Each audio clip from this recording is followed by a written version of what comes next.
السلام عليكم، يسعد لي يومكم. أنا نورة، أتمنى أموركم بصحة وعافية. اليوم راح نسوي ألطف وأخف عمل، من شدة الخفة ترى خياطة واحدة وينتهي الموضوع.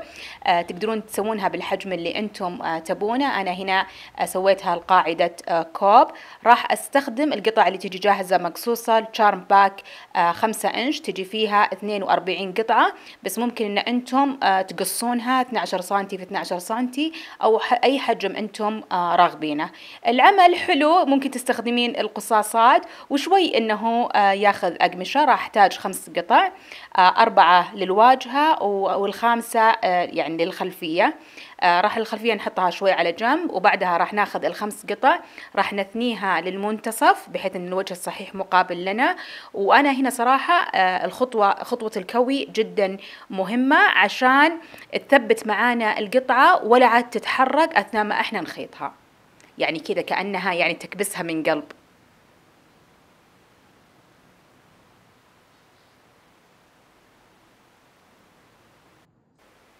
الآن راح نجي نرتب القطع. راح نجيب القطعة اللي تحت، هي راح تكون بحيث ان الوجه الصحيح مقابل لنا، وبعدها نرتب ال4 قطع بحيث ان الطرف المنثني للداخل والطرف المفتوح للخارج.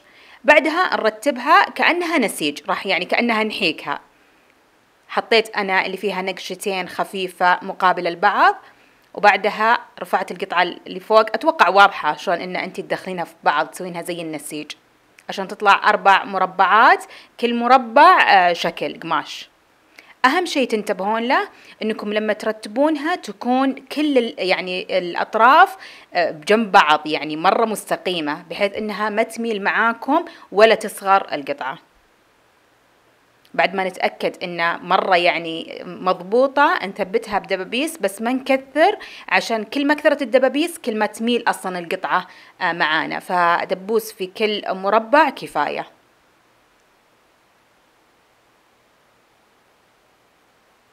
بعدها راح نخيطها دار ما دار وينتهي الموضوع. بس هذه هي حرفيا مرة سهلة ومرة ظريفة. هنا ننتبه النقطة، القطعة تعتبر متينة، فشد الخيط يكون عالي. كل ما كان القماش متين كل ما يكون الرقم عالي 9، كل ما كان القماش خفيف تكون على 2 و1، والمتوسط يكون 4. هنا ترى عندنا 5 طبقات أقمشة، فالشد يكون على 9، ونبدأ نخيط بشويش.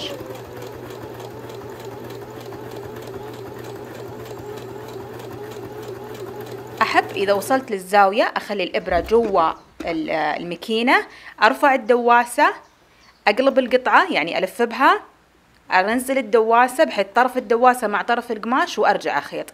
كذا نضمن الزاوية مضبوطة معانا.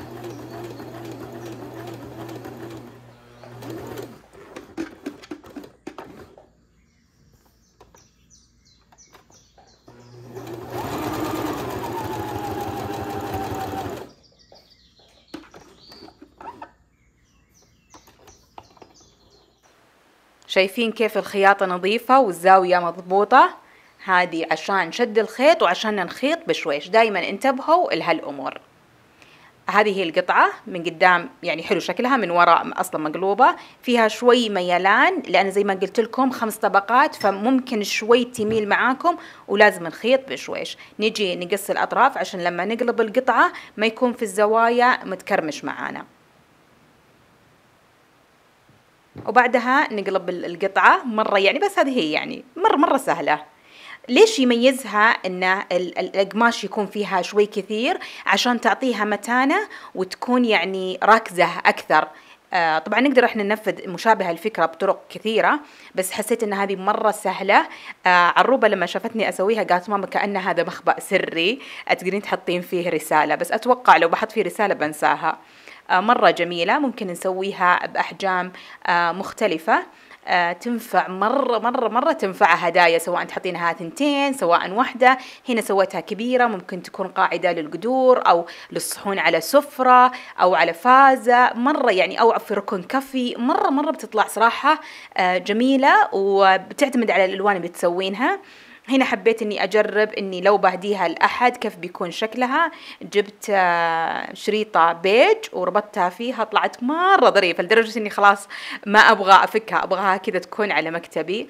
جميلة وظريفة وسهلة، وابدا ابدا ما تاخذ وقت، لدرجة اني يعني مع تصوير المقطع خلصتها في ثواني. يعني مرة صراحة الشغل فيها ممتع. وزي ما قلت لكم تقدرون تسوونها بأي حجم تبغونه، أهم شيء يكون مربع. مرة صراحة ممتعة وجميلة، وأتمنى أني أشوف تطبيقاتكم، أرسلوها على سناب شات أو على الانستغرام، مرة أنبسط. ولا تنسون دعمي باللايك وبالسبسكرايب ومشاركة المقطع مع أحبابكم.